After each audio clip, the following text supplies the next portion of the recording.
एक समय में हमारी दुनिया में डायनासोर का राज था। वे चलते थे जहां हम चल रहे हैं। इसी हवा में सांसें ली, इसी धरती पर लड़ाइयां लड़ी। इन दैत्याकार बड़े विचित्र डायनासोर ने करीब 14 करोड़ सालों तक इस धरती पर राज किया। इन डायनासोर की कई हजार प्रजातियां थी। इनमें से कुछ शाकाहारी थे, कुछ मांसाहारी, तो कुछ डायनासोर बहुत ही शांत स्वभाव के थे। वहीं कुछ डायनासोर बहुत ही हिंसक और खतरनाक थे। ये उस समय के सबसे सफल जीव थे। लेकिन फिर अचानक ऐसा क्या हुआ? आखिर वह कौन सी घटना थी जिसने इनका नामो निशान ही मिटा दिया? इसे जानने के लिए हमें करोड़ों साल पीछे जाना होगा और डायनासोर्स के उस अंतिम दिन को करीब से देखना होगा। तो आइए चलते हैं आज से 65 मिलियन साल यानी कि 6 करोड़ 50 लाख साल पीछे।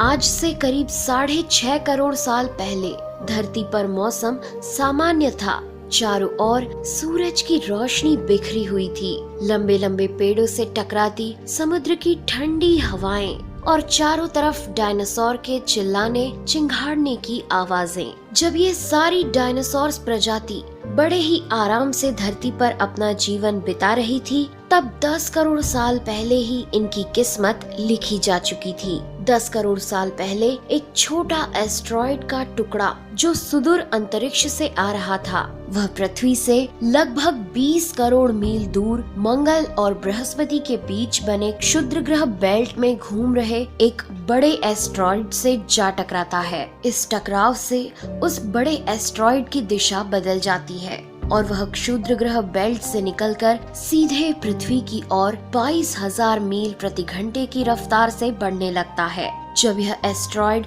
पृथ्वी से 3,84,000 किलोमीटर की दूरी पर था, तब धरती से शायद डायनासोर का अंत ना होता यदि यह एस्ट्रॉयड पृथ्वी के उपग्रह चांद से टकराता। लेकिन नियति को कुछ और ही मंजूर था, इसलिए ये बड़ा एस्ट्रॉयड चांद के बहुत नजदीक से गुजर गया।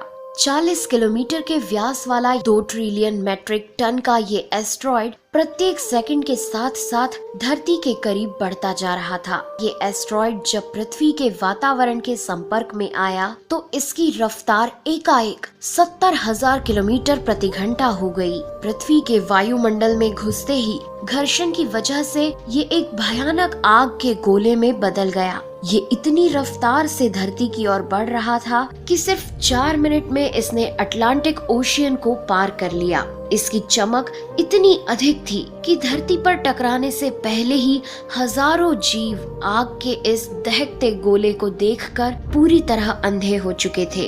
ये जीव उस उल्का को देख नहीं पा रहे थे, लेकिन वह उसकी भयानक गर्मी को महसूस कर रहे थे। कुछ ही क्षण में ये एस्ट्रॉयड मेक्सिको की खाड़ी के पास जमीन से टकराता है और लगभग 35,000 डिग्री सेल्सियस की ऊर्जा वाला एक भयंकर विस्फोट होता है।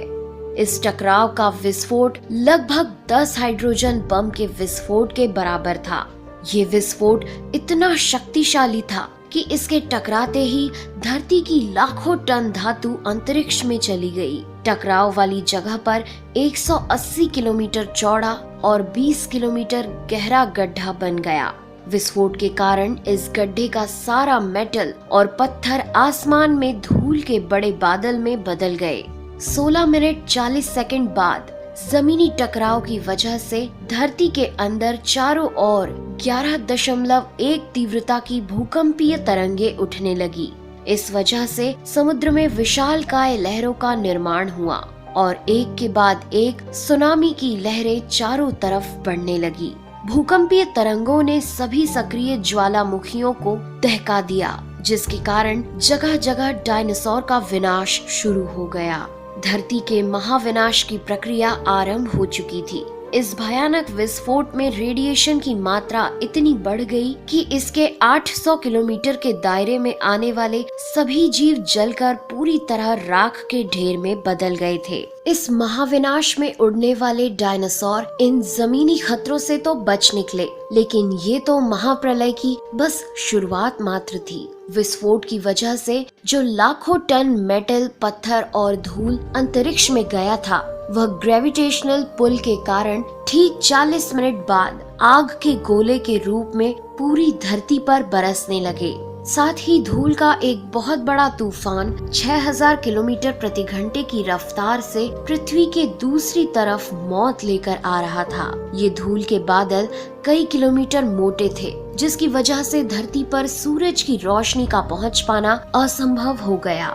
गर्म हवाओं का तापमान 100 डिग्री सेल्सियस से ज्यादा हो जाने के कारण धरती पर पेड़ पौधों की लगभग सारी आबादी जलकर खाक हो गई थी। विस्फोट के 90 मिनट बाद धरती का तापमान 200 डिग्री सेल्सियस तक बढ़ गया। इसकी वजह से जो डायनासोर विस्फोट के इलाके से कोसों मील दूर थे, वे भी इस गर्मी से बच नहीं पाए। इस महाप्रलय से धरती की कुल 90% प्रजाति पूरी तरह खत्म हो गई थी और जो 10% जीव धरती पर बच गए थे, उनमें से भी सिर्फ वही जीव जिंदा रह सके जिनका वजन 30 किलोग्राम से कम था। इसका कारण ये था कि इस महाप्रलय में लाखों की संख्या में जीव मारे जा चुके थे और पेड़ पौधों की सारी आबादी भी जलकर राख हो चुकी थी, जिसके चलते यहाँ जो बड़े और विशालकाय जीव जीवित बच गए थे, उन्हें भरपूर मात्रा में खाना पीना ना मिल सका। लेकिन ये महाप्रलय किसी अन्य जीव के लिए फायदेमंद साबित होने वाला था। धरती पर डायनासोर का अंत एक छोटी प्रजाति के लिए सुनहरा अवसर लेकर आया और वह प्रजाति थी मैमल्स की। मैमल्स क्या थे, कैसे बच गए महाप्रलय से, डायनासोर के अंत के बाद इंसान कैसे और कहां से आए, ये जानेंगे हम अगले एपिसोड में।